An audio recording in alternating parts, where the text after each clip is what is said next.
Thank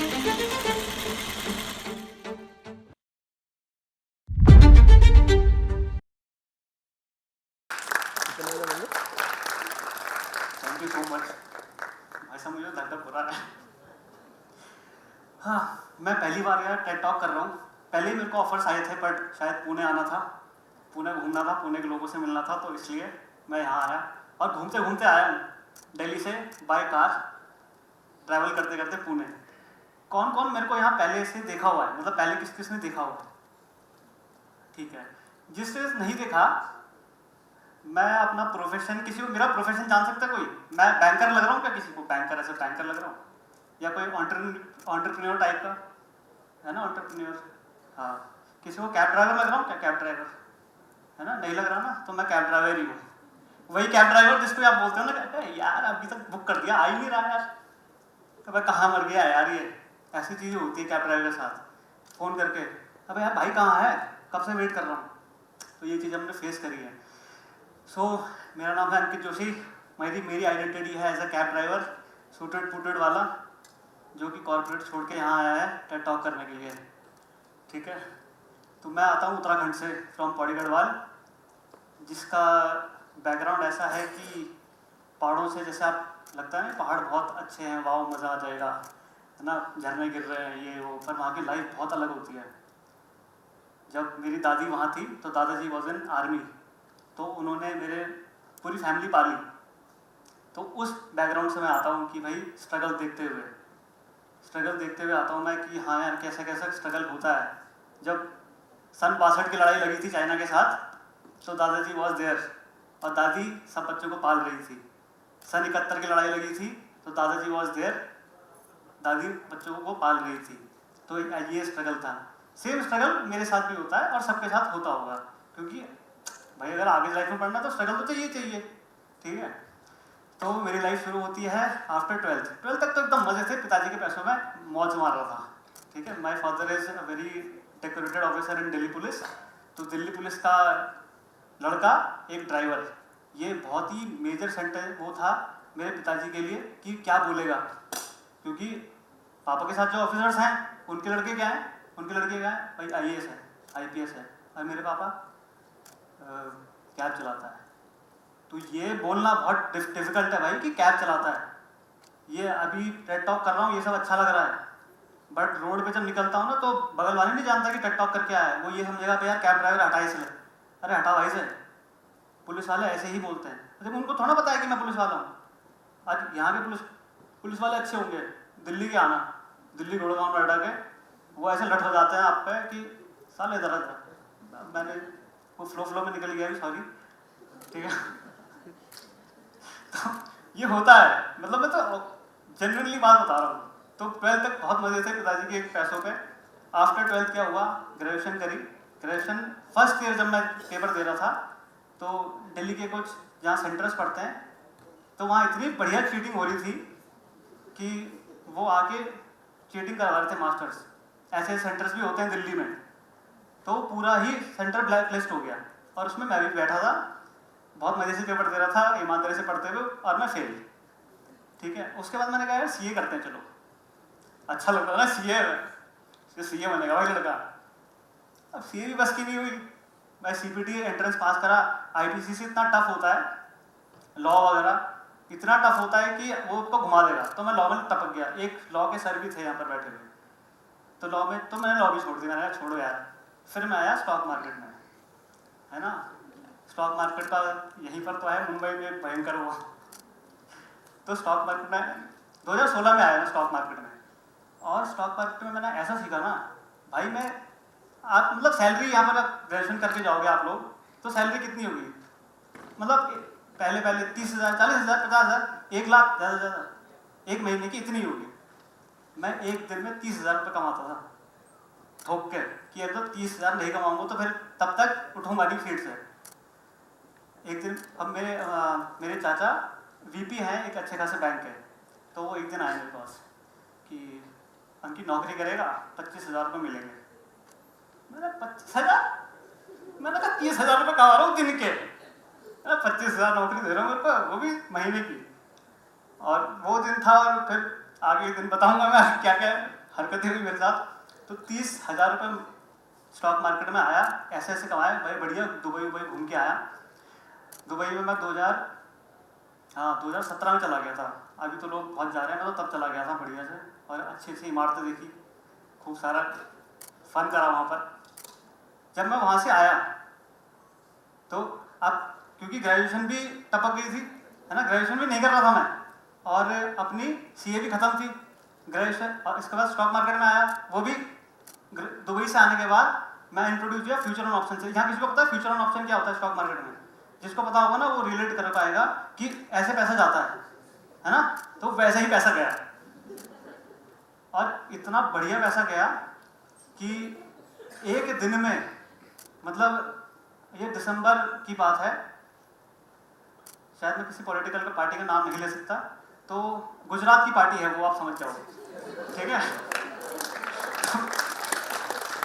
तो फिर पोल आ गए फ्राइडे को कि वो पार्टी आ रही है, जीत रही है, ठीक है। और मैंने जो गुजरात की पार्टी में सबसे ऊपर जो कंपनीज हैं उनके शेयर उठा लिए।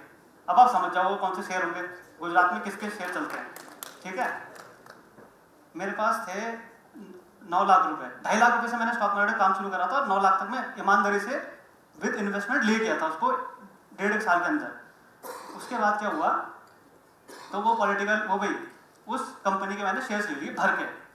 9 लाख रुपए थे मेरे पास इन हैंड, और लेवरेज मिलती है, लेवरेज, जो स्टॉक मार्केट में काम करता हूँ उसको लेवरेज पता होगा कि आप ज़्यादा अमाउंट के शेयर्स ले सकते हो। तो मैंने 25 लाख रुपए के शेयर ले लिए, और पोल आ गया था फ्राइडे को कि वो वाली पार्टी जीत रही है। मैंने कहा अब तो बढ़िया है भाई साहब, एक आएगी गाड़ी अब तो, ठीक है। सुबह 8 बजे पोलिंग रिजल्ट शुरू हुए, और वो पॉलिटिकल पार्टी नीचे, और दूसरी जो अपोनेंट पार्टी है वो ऊपर। और भाई साहब उस दिन मैंने मार्केट खुलते ही 2.5 लाख रुपए का लॉस देखा, और आंखों से आंसू ऐसे टपके कि मुझे पता नहीं था कि टपक क्यों रहे हैं। बस यूं था कि भाई अब ऐसे हाथ कांप रहे थे ये कि भाई मैं क्या करूं अब, क्योंकि आप ना काट सकते हो लॉस, ना बुक कर सकते हो, क्या करोगे? बस बैठे हुए हो, 2 लाख 2.5 लाख ऐसे दिख रहा है भाई कि लॉस हो रहा है, ऐसे हाथ कांप रहे हैं, पापा के पैसे हैं, अपने कमाए हुए हैं, सब कुछ है, सब गया। उसको 2.5 लाख रुपए लॉस को काटा, और कुछ देर बाद पता लगता है कि वही पॉलिटिकल पार्टी जीत गई है जो वहां पर थी। अब आप क्या करोगे? भाई साहब दिमाग खराब कि यार होल्ड ही कर लेता इसको। तो फिर यूं हुआ कि, और जब एक बार लॉस हो जाता है ना, तो आपको यूं रहता है कि यार इसको रिकवर कैसे करूं, है ना। अगर कोई यहाँ सट्टा खेलता होगा भयंकर वाला, क्रिकेट वाला, तो उसको पता होगा यार इसको मैं रिकवर करूंगा। 2.5 लाख रुपए का लॉस हुआ है, तो आज के दिन ही कम से कम 2.5 लाख रुपए तो आए, 2.5 तो आए। और वो लॉस कवर करने के चक्कर में जो 9 लाख रुपए कमाए थे ना ईमानदारी से, वो सारे तो नहीं, उसको मैंने बचा दिए, कुछ मैंने बचा दिए, तो मैंने थोड़ी इन्वेस्टमेंट कर ली, और वो सारे खत्म। तो यहाँ तक मेरी स्टॉक मार्केट की लाइफ जो ट्रेडिंग वाली थी वो खत्म हो चुकी थी। इसके बाद जो कि मैं पीछे सीए कर रहा था, तो मैंने चाहे चल दोबारा सीए ट्राई मार के देख लेते हैं, अगर हो गया तो कर लेंगे। फिर 2019 में सीए भी करा, फिर ट्राई करा, उसमें भी फेल। मैंने कहा चल छोड़ यार, अब कुछ नहीं होना। फिर मैंने करा एसएससी, जो अधिकतर शायद यहाँ ना करते हो पर वहाँ करते हैं, दिल्ली एनसीआर में खूब करते हैं लोग एसएससी। पहाड़ के लोग तो और करते हैं कि सरकारी नौकरी मिल जाएगी तो फ्यूचर अच्छा हो जाएगा। फिर एसएससी करा, 1-2 साल एसएससी करा, उसमें भी नहीं निकल पाया कि यार सरकारी नौकरी लग जाएगी, पिताजी भी सरकारी नौकरी में, मैं भी सरकारी में, दादाजी भी सरकारी नौकरी, तो फील्ड चल जाएगी भाई सरकारी सरकारी सरकारी। तो ऐसे भी नहीं हो पाया, ठीक है। उसके बाद हमने करा कि फिर हमने कहा यार यूपीएससी ट्राई मार के देखते हैं, सीधा आईपीएस, सब वो सिंघम वाली मूवी देख के ऐश की टांग गाड़ी जाएगी, पूरा कौन में जाएगा, ऐश की टांग पापा मजा। तो ऐसा चल रहा था, ठीक है। तो तब देखा यार सिलेबस तो बहुत खतरनाक है। तो यूपीएससी को कौन में तो चला ही गया। मैंने यार छोड़ यार, कौन में छोड़। फिर यार जब ऐसे दौर होते हैं ना, अभी तो हंसी आ रही है, ठीक है, वो दौर सोच के, पर उस टाइम पे जब आप इतने फेलियर से गुजरते हो ना 6-7 साल, और जब यार दोस्त वगैरह, मतलब मैं जेलस नहीं हूँ, यार दोस्त वगैरह जब स्कूल के बंदे बहुत ऊंचाई पे चले जाते हैं ना, तो आप देखते हो यार मैं तो यहीं रह गया। और जब घर वाले रोटी देते हैं ना आपको ले खा ले, तो वो रोटी खाना बहुत महंगी पड़ती है, कि यार मैं रोटी को कसम से यूँ देखता था कि यार मेरी इतनी औकात नहीं है कि मैं रोटी खा पाऊँ। ऑब्वियसली जब आप कुछ कमा ही नहीं रहे, आपने सब कुछ गवा दिया। और मेरे पापा ने कभी पूछा नहीं कि बेटा वो पैसे कहाँ गए, वो पैसे दिए था ना, क्योंकि पापा के तो हार्ड अर्न मनी है ना भाई, सरकारी वाला तो। हाँ, दिल्ली पुलिस को थोड़ा वैसे देखा जाता है कि, पर वो ऐसा नहीं है क्योंकि वो डिपार्टमेंट में है, ऑफिस में, तो ऑफिस वालों को इतना वैसी का इनकम नहीं होती जैसा होती है। अब हार्ड अर्न मनी था, तो अब आप कैसे ही रोटी खा पाओगे। तो वो कोविड का पीरियड था, तो यूँ होता है ना डिप्रेशन टाइप का कि आप कुछ कर ही नहीं पा रहे और आपके अंदर इतना दम है कि भाई कुछ हो जाए तो मैं फोड़ दूँ, पर कुछ मिलता ही नहीं है। फिर उसके बाद ऐसी जॉब पकड़ ली। जॉब जब पकड़ी ना मैंने, तो जॉब थी 30,000 रुपये की। तो मेरे को अपना वही वाला टाइम ध्यान आया जब मैंने चाचा को बोला था ना कि यार मैं करूँगा 25-30 हज़ार रुपये की जॉब। वो टाइम ध्यान आया कि भाई 6-7 साल और अब देख लो, तो वही 30,000 रुपये नौकरी करनी पड़ी। तो किसी भी प्रोफेशन को ऐसा मत समझना कि यार मैं करूँगा, तो वो चीज़, वो टाइम आता है घूम के, कि तूने मेरे को मना करा था ना लेअप कर, और वो करी। फिर 1-1.5 साल करी वो जॉब। फिर जॉब थोड़ी मोनोटोनस होने लग गई कि यार वही मैं जा रहा हूँ आ रहा हूँ, क्योंकि 11th क्लास से मेरा सपना था कि यार अपना बिजनेस करूँगा, और बिजनेस भी ऐसा कि भयंकर फोड़ फाड़ दूंगा और सब तालियां बजा देंगे, मजे आ जाएगा, ऐसा ऐसा ऐसा। ये तो होता ही है, कॉलेज में भी होता होगा ऐसे, है ना, कॉलेज में सबको होता होगा कि।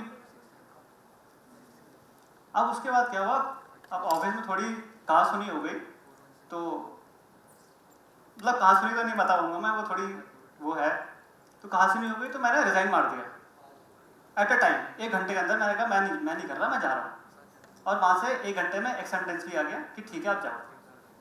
अब चूँकि पहले से ही गाड़ी बुक हो रखी थी, मतलब मेरी जो कैब थी, मेरे कलीग था, उसने बोला था सर बहुत बढ़िया इनकम है, ऐसा ऐसा है, आप भी ले लो।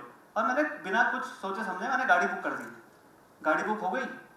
मेरे के अंदर ये था कि भाई अगर कुछ भी नहीं होगा ना तो मैं गाड़ी चला लूँगा। मन में था पर कॉन्फिडेंस नहीं था कि भाई मैं थोड़ा चला सकता हूँ। एक दिल्ली पुलिस का लौंडा गाड़ी चलाएगा, और वो भी दिल्ली में, जहाँ तो ऐंठ ही इतनी है कि साले तेरे बताऊँ मैं, दिल्ली वालों की ऐंठ ऐसी हो, जहाँ तो भाई मुंबई पुणे में बहुत सॉफ्ट लोग रहते हैं, वहाँ हो गया सर तेरा बताऊँगा, बस हटाटा से तेरे बताऊँगा। मैं कुछ बोल नहीं सकता, वरना तो बहुत बोलता, जो असलियत में बोला जाता है, ठीक है। तो फिर कहा था मैं, कहा था दिल्ली पुलिस। चलो छोड़ो यार, दिल्ली पुलिस भी बढ़िया ही है। तो अब कैब आ गई, ठीक है। कैब से क्या हुआ, जब मेरा फर्स्ट डे था ना, तो एक डेकोरेटिव ऑफिसर के बेटे के अंदर इतना दम नहीं होता, या किसी में भी यार, आप लोगों में दम नहीं हुआ कि आप सोसाइटी से बाहर येलो नंबर प्लेट निकाल सको या फिर वहाँ खड़ी कर सको। क्योंकि जो आपके आसपास वाले हैं ना, वो यूँ कहने लग गए थे कि देखना जरा इनका बेटा ओला उबर चलाने लग गया। ये चीज़ सुनना मेरे माँ बाप के लिए बहुत टफ था, मेरे से भी ज़्यादा, क्योंकि भाई ओला उबर चलाना या फिर टैक्सी चलाना आसान काम नहीं है। जो पिक्चर में देखते हो ना कि हाँ मज़ा आ गया, 1 टैक्सी ली, फिर 2 टैक्सी ली, 3 टैक्सी ली, जो वहाँ झेल रहा है और उनकी गाली खा रहा है, बेमतलब की गालियाँ पड़ती हैं उनको, बेमतलब की। अगर मैंने 5 सेकंड में गाड़ी रोक ली गई रेड लाइट पे, थोड़ा लेट, पीछे से हॉर्न आ जाएगा, और दिल्ली में तो हॉर्न के साथ साथ गाली भी आएगी, सीट हो गई शीशा नीचे करके, ऐसा। तो ये झेलना पड़ता है। इसके बाद कैब आई। तो फिर मेरा जो फर्स्ट डे था, ये तो अचीवमेंट है, फर्स्ट डे लगाओ भैया।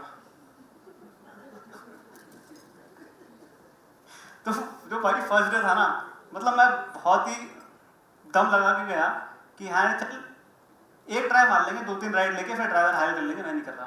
तो फर्स्ट डे था ना, उस पर एक मैम बैठी, और वो मैम ने मतलब मेरे को 51 रुपये दिए कि बेटा आपने ये हिमाचल से थी, वो पहाड़ से, नए पहाड़ से, वही पहाड़ से, तो आप भाई बहनी हो गए। उनने 51 रुपये दिए, बेटा ये आपका शगुन है। और वहाँ से मेरी अलग ही लाइन शुरू हुई। यूँ कहते हैं ना कि जब आप एकदम घुस जाते हो नीचे बॉटम लाइन, तब कोई आपको उठाता है, वो जो नेचुरल सुपर पावर है वो उठाती है। तो वहाँ से उठी, रील वायरल हुई, पहले ही दिन मेरी रील 1 मिलियन क्रॉस कर गई सीधा, कि भाई ये तो कुछ अलग ही कर रहा है, क्योंकि लोगों को पता ही था कि भाई जॉब छोड़ के भी ऐसा कुछ कर सकते हैं। तब तो लोगों को यूँ हुआ कि भाई ये तो कुछ कर रहा है। और 10-15 दिन बाद फिर एक मैम बैठी, जो शायद आप लोगों ने देखी होगी। उन मैम ने मेरे को कुछ ग्लासेस गिफ्ट करे। नहीं मिल रही भैया वीडियो, भेजी थी आपको।